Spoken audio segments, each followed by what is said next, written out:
So in this lesson, we'll focus on the foundations you need to start creating a product testing plan. And that starts with setting clear objectives and defining your goals. Think of this as your roadmap. Without it, you're wandering aimlessly and you won't get the meaningful insights you need to move forward with confidence. So what are the study design fundamentals? When planning your market research for CPG or consumer packaged goods products, it's crucial to choose the right methodology based on your specific objectives. So, what does it mean to define those objectives? What do you want to learn? Start with a clear question that guides your research. Are you interested in how the flavor appeals to consumers or how messy it is for kids to eat in the car? Each objective may require a different methodology or a twist on an existing methodology. So keep it focused. Select a primary goal for the testing session. For instance, if your goal is to evaluate flavor, structure the sessions to gather feedback on taste, texture, and aroma without diluting your focus with other variables. So choose your methodology. There are different methodologies that can be employed depending on your objectives. First, you have in-home use tests, sometimes called IHUTs. Those are ideal for understanding real-life usage and the effects over time. Focus groups, on the other hand, can be useful for gathering more qualitative feedback, directional feedback on perceptions and attitudes, and in those you can do product testing. In-depth interviews, those are effective for obtaining detailed individual feedback, also can be part of a product testing, especially if you're dealing with a product that might be stigmatized or controversial, whether that be cannabis or a reproductive health product. You're going to want to keep it as an individual interview or an in-home use test rather than getting into a group setting. And then you've got surveys. Those are best for collecting quantitative data, usually from a larger audience, but they can also be integrated into in-home use tests so that you can have charts and tables to augment your directional feedback that you get from open-ended questions. So what do I mean by quantitative versus qualitative data? So quantitative data focuses on numbers and measurable outcomes. So if you're asking participants to rate a product's taste on a scale of from 1 to 10, so that's good. Excellent for spotting trends and making direct comparisons. Some people might use a 1 to 10 scale, 1 to 5 scale. There's a lot to be said about that, and we can talk about that later, or individually. Then qualitative data is more associated with focus groups and interviews. It provides deeper insights into consumer behavior and preferences.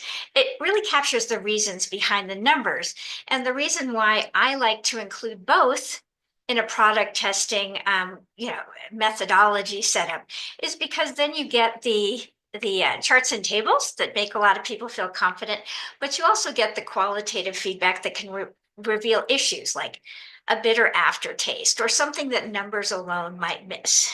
So you want to take a balanced approach to using the types of data that are going to yield rich insights. Sometimes that's more quantitative leaning, sometimes that's more qualitative leaning, and we can discuss that. Another thing to consider is, are you going to do what's called a blinded study, or is the company going to be revealed? Obviously, if the name of the company or the logos on the packaging, it's going to be obvious who's sponsoring or the beneficiary of the research. When a product is in development, oftentimes a blinded study is more appropriate. And in that case, participants aren't aware of the brand that they're testing. And this reduces bias and allows for more objective feedback because it's based on the product attributes and not pre-existing experience with the brand or what they think about the brand or what they've heard about the brand. So even if it's a customer who might be familiar with the brand, sometimes it's best to even conduct research where the customer doesn't know it's your particular product, because oftentimes when you're developing a new product, you want to understand the opinions both of your current customers and of your potential customers. So keep that in mind. Now, if the company's being disclosed, then the participants know they're testing the product.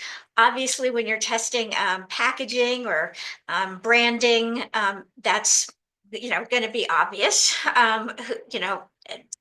who's going to benefit from the information. But there are certain contexts in which that makes a lot of sense. So weighing the pros and cons based on your particular goals is going to be important. So I like to think about designing research with the end in mind. So that cliche, Stephen Covey's 7 Habits of Successful People begin with the end in mind. So I like to think about what is the end goal, and then reverse engineer your study design to achieve that. So visualize the outcome. What do you want to achieve? It's probably going to be related, bottom line, to profitability, growing revenue, market share. That, those are the typical things. But think about, what do you want for your purposes? And then we'll design it accordingly, or you'll design it accordingly. Create relevant questions. So develop questions that align with your desired outcome. We're by nature curious. We want to ask a lot of questions, but it's very common for participants or consumers to get fatigued from questions. I'm sure we've all experienced it. So be selective. Don't ask questions just out of curiosity. Ask them because they're going to get you to a specific place and being able to make a decision that speaks to your end goal. So, of course, part of your research design is, what products are you going to test? Are you going to look at a single product over a period of days, or are you going to look at multiple variations of a product and have them be all part of the same study?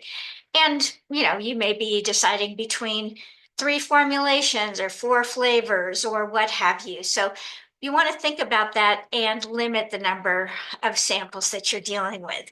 There's always that temptation to want to give people lots of different options, but in doing so, it can be short-sighted because people just can't really manage that many samples and keep track of them. So ideally, you're going to want 5 or fewer samples to maintain participant engagement.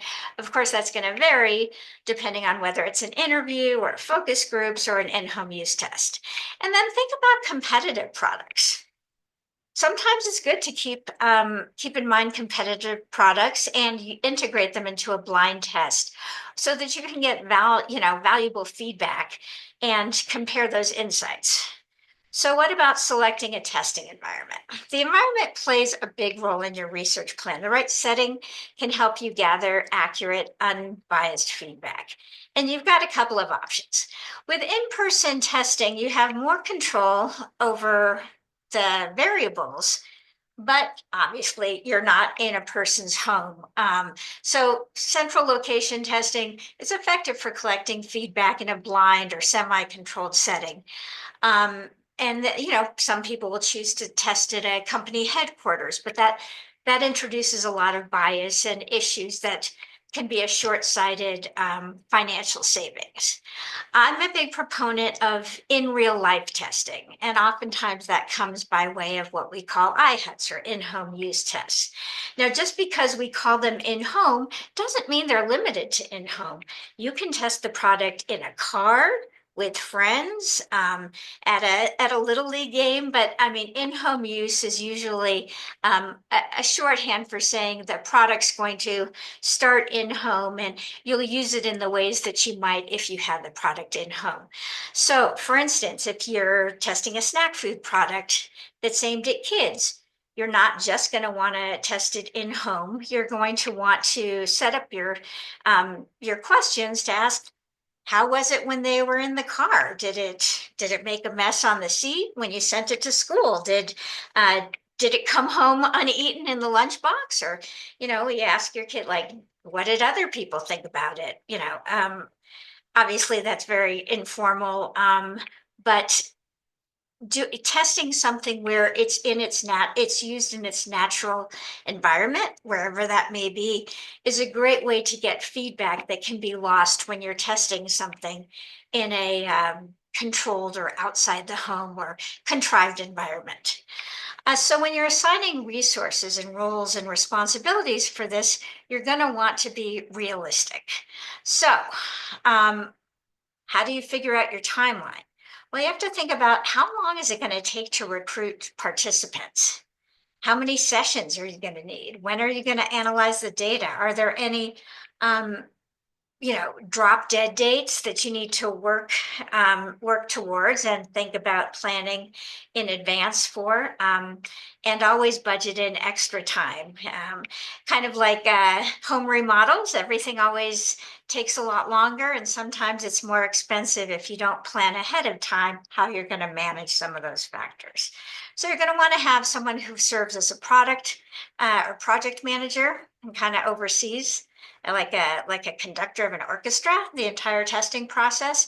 You might need facilitators unless you're in home, and you might need other subcontractors to handle some of the logistics. And we can talk individually about the pros and cons of those things for your particular study. Now, disclaimers and waivers, unless you're testing cannabis or alcohol or something that something that has logistical issues that have legality, you're going to want to cover yourself against, of course, like peanut allergies and pregnant women and, those kind of allergies, aversions, intolerances. Um, and that should be sufficient. But if you are testing something that's a controlled substance, then please do get in touch because you're going to want to consider things like insurance, both for events, product liability, waivers, disclaimers in a different way than if you're testing a typical CPG product.